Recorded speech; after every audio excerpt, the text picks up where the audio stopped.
Really, Crichton? I'll be able to read an auto cue off these? I'm sure it'll work, sir. Oh, okay.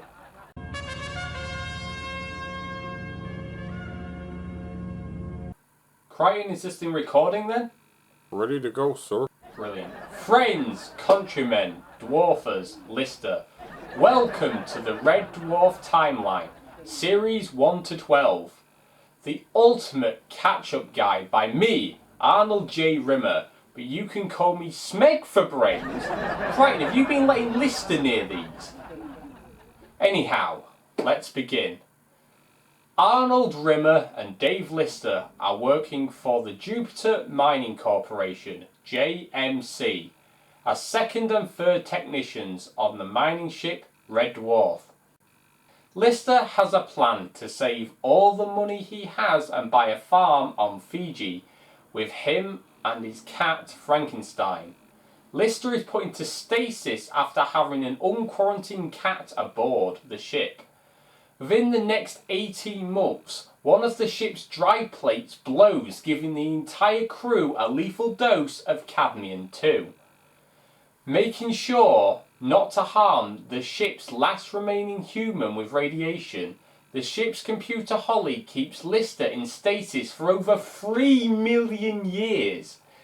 During the radioactive crisis, Frankenstein and her kittens were safely sealed in the hold, breeding and evolving for 3 million years into felinoids, life forms that look mostly human but are in fact cats, and which Cat is a part of. To keep Lister sane, Holly brought back Rimmer as a hologram. On the way back to Earth, Holly picked up a distress signal from the Nova 5 in which they found Crichton, a service mechanoid. Holly then invents the Hollyhop drive, which can jump to and from parallel universes. After travelling to a parallel universe, Dave Lister has sex with Deb Lister and gets himself pregnant. He gives birth to 2 twin boys who he names Jim and Bexley. However, because they were conceived in a parallel universe with different physical laws, they age much quicker. They were 18 years old by day 3, so to save their lives, Dave returned them to their father, Deb. Holly has a sex head change and models the new head off Hilly, the other them from the other universe. Rimmer steals Lister's body and crashes Starbug 1, causing Lister to lose an arm. After extensive training, Lister teaches Crichton to lie.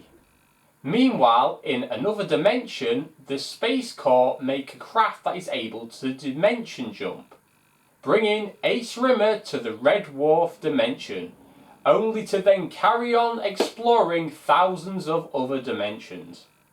The crew stumble upon positive viruses, inspiration, charisma, sexual magnetism, and luck.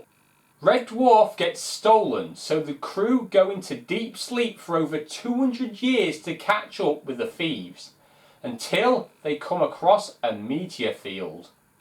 The crew meet Legion, and Rimmer is given a hard light drive, making him practically human and almost indestructible. After being found by Ace Rimmer in his dying moments, Arnold Rimmer becomes the next Ace, leaving the crew behind. When coming across a rip in space-time, the crew meet another dimensioned version of the crew, where Christine Kachanski was the one in stasis, bringing her to their dimension. Lister gets the Epideme virus from an old dead frozen Red Dwarf crew member. Lister has his arm amputated in order to get rid of the virus, but in the end the only way to kill the virus was to kill the host. After another 2 years of chasing Red Dwarf, the crew discover that Crichton's nanobots deassembled Red Dwarf and made a miniature version to explore. The crew tell them to rebuild Red Dwarf and make Lister a new arm. However, the nanobots made the dead crew as well, including Rimmer. Not believing this story, the ship's captain, Captain Hollister, put them on trial and sentenced them to 2 years in the tank. To get their better life in lockup, they become canaries to investigate crashed ships before the important people investigate. In one of the crashed ships, Crichton finds a time wand, which can digitize time. The crew use it to freeze everyone else and escape the tank. The nanovirus returns to Red Dwarf in an escape pod, causing everyone to evacuate.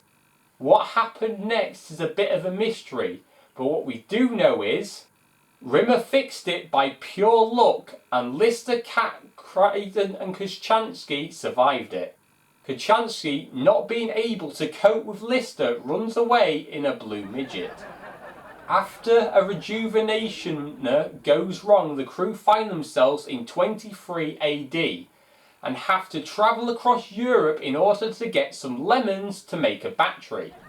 When leaving the Nova 3, the crew come across a space station that can communicate with the universe itself. JMC and the Earth itself is bought by M Corp. Lister becomes unable to see anything that's not M Corp, even the crew. And to fix this, they have to restore him and Red Dwarf to their last saved file backup, which is when he was 23. Crichton repairs a quantum skipper which allows an individual to jump through the multiverse. Rimmer then uses it to travel many universes but ends up back where he started, deciding, smeg it, I'm staying. And there you have it, the Red Dwarf timeline, series 1 to 12. Sir, there's a new episode tomorrow. What was that, Crichton? Sir, there's a new episode tomorrow.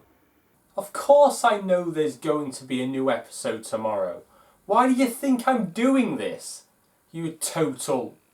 A word has yet to be invented to describe how totally whatever it is you are. But you are a total one at that. Sir, what I'm trying to tell you is your video will soon be outdated. I don't think that much will happen in one episode. Will it?